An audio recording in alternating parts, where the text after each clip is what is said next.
the next step forward. I also feel an incredible sense of urgency about where our society's at. Look, I mean, I've said this consistently, both the Senate and the governorship are tools that are built into constitutions that are meant to solve problems. So once Ron made the decision to run, and he did, and he needs to win that seat, it's important for the future of our republic that he do so. So we must see Ron Johnson win. It was clear to me that this was the next step. And because there is no more important role in our state than the governorship to get everything from education to law and order, yes, our elections, but just society in general back on track. The left is full on and assaulting, and that includes Governor Evers, each one of those things I just talked about. And that establishment machine in Wisconsin that runs the Republican Party has not shown the ability to stop him. And we'll get to all of those variables that you were talking about. The governor said in his State of the State the other night, the state is better off than it was 3 years ago. Do you believe him? No.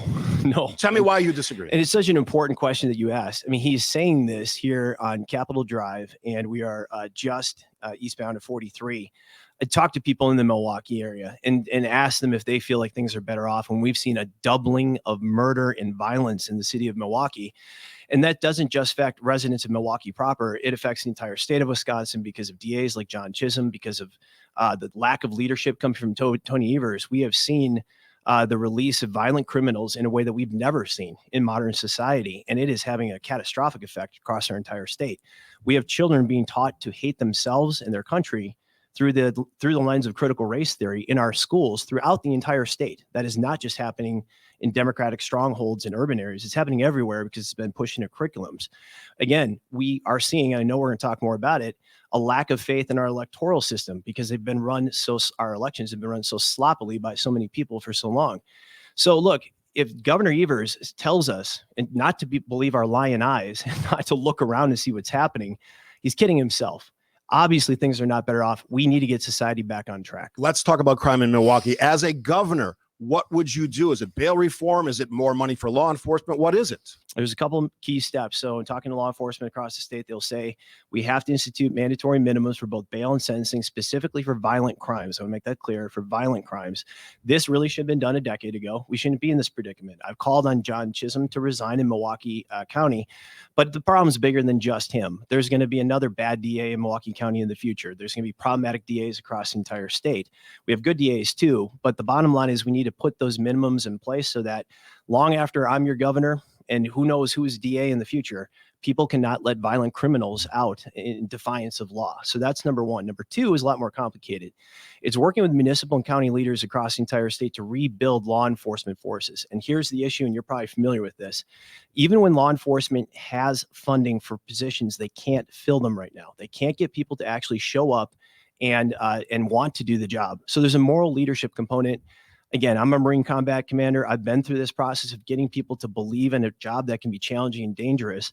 And I think as a governor, you have to go city by city, county by county, and get out there with everybody from county execs to mayors and say, this is an honorable profession. We want you to sign up for law enforcement, and then help to rebuild that recruiting funnel. Secondarily, happy to talk to cities like Milwaukee that are facing things like pension bombs that have been built into their budgets and say, okay, what is this answer going forward so you don't recreate this problem? But that means cracking open the books and understanding what's going on inside of them. What I'll tell you is an unserious proposal is saying things like you're going to hire 1,000 cops from the state of Wisconsin and pay their salaries in perpetuity and allocate them where? That's just throwing a number at people in a talking point. Talking about surging the state patrol. I'll remind everybody we only have 500 state patrol in the entire state roughly, and they have a fundamentally different mission. So these are unserious proposals coming from a member of, again, that Republican Madison machine that has shown just a complete inability to actually address these problems structurally for the long term. Would you call yourself anti-GOP establishment? I call myself anti-Madison machine. And here's the deal. This is what our conservatives throughout the state are frustrated with. Good things were done going back 10 years in the state legislature, right? We put forward important progress in proposals through Act 10, big steps forward in our state, for sure. Everyone recognizes that on the conservative side of the ledger. What people know as we watch, again, the dissolution of society, schools, law and order, is that not enough was done. And I'll talk schools for a second, right? Anyone who thinks critical race theory popped up in the last 500 days is kidding themselves. This has been working its way into our state's curriculums for decades. And the fact that this wasn't stopped, that we weren't calling for transparency in curriculums 10 years ago, it was an enormous mistake. What should we teach when we're talking about race in our schools? The truth. And the truth is it's a beautiful, horrible, difficult story, right? It's the American people. It is our ancestors fought a revolution to found a country. It was hard and it was an improbable victory, but it happened. Our forebears fought a civil war to extend the promise of America to everybody. Our forebears fought the armies of darkness across the world and freed peoples they had never met in a way that no civilization ever done before. Our forebears also marched at Selma to establish civil rights, to pass the Civil Rights Act of 1964 to ensure you cannot discriminate on the basis of race and ethnicity in America. What an amazing story. Every child should know that, the good, the bad, the ugly of that. But that's the truth. And that is an evolution of a people who've come to understand like how to realize the promise of a country for everybody that is here. So that is incredibly important, but that's not critical race theory. Critical race theory is an attempt to institute Marxism through the lens of race and to separate people and to pit them against each other permanently. And frankly, too, to assign sin to people on the basis of skin color. That's absurd. That is antithetical to the American experiment and American beliefs. This has been a long time in coming. My wife and I saw this in curriculums in schools where our kids were attending. We moved schools. We complained to Republican legislators who didn't take action on this and said it was a local issue. That's where this bubbling up and frustration comes from. It's not just election issues. It is about a belief the Madison machine has been, whistling past the graveyard, and the fact that the emperor has no clothes. You choose what metaphor you want. There's some serious problems. Republican candidate for governor Kevin Nicholson joining us on WTMJ 2022. You mentioned the election. I'm going to ask you just a couple baseline questions.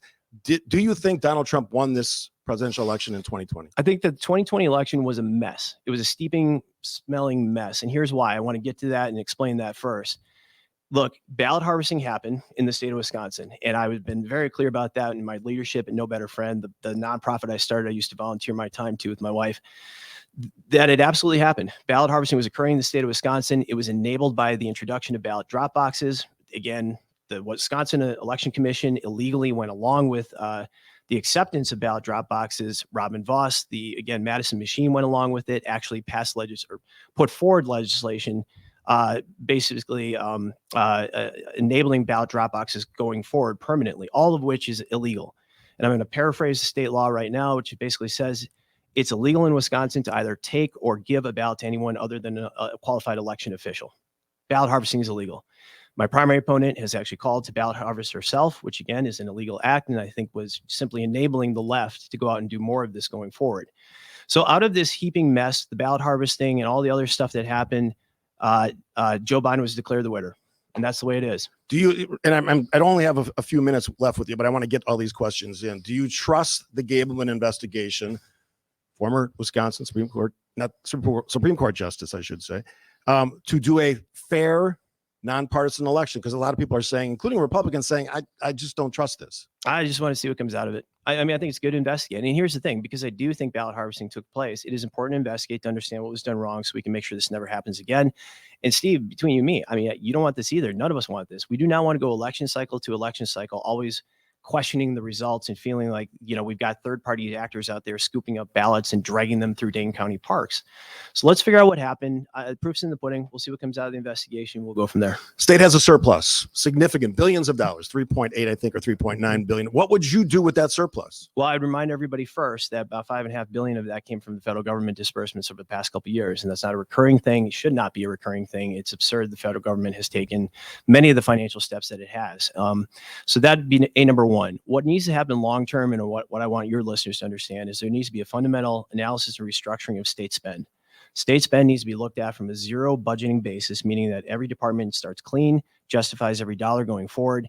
And then you can dig into, okay, what are our true long-term structural obligations? Those are going to include pension payments, healthcare payments, which are ballooning out of control in every facet of life. Understand what those are, size them properly. We could talk for 2 hours about how public officials hide the future obligations. I know Ron Johnson has a lot to say about that. Yeah, no, we can talk about that for a couple shows. But the reality is, truly understand what that long-term spend is, get it right. And I guarantee you, in an $88.5 roughly billion biennial budget, there's plenty of room to structurally reduce spending, then you can look at structurally reducing your taxation levy. Got about a minute left, and we're joined by Kevin Nicholson on WTMJ 2022. Give me your 30-second campaign speech. Why you? Why should you be governor? We got to do this different going forward. That includes knocking out Tony Evers. That includes, leading past the Madison machine that leads the Republican Party that's lost 11 out of 12 statewide general elections and is proven incapable of stopping the encroachment of the left in every facet of our life. We need universal school choice, and we need it now. We need to get kids out of failing schools into schools that are actually succeeding. We need mandatory minimums for bail and for sentencing for violent crimes, and they have to be in place, and they should have been in place a decade ago.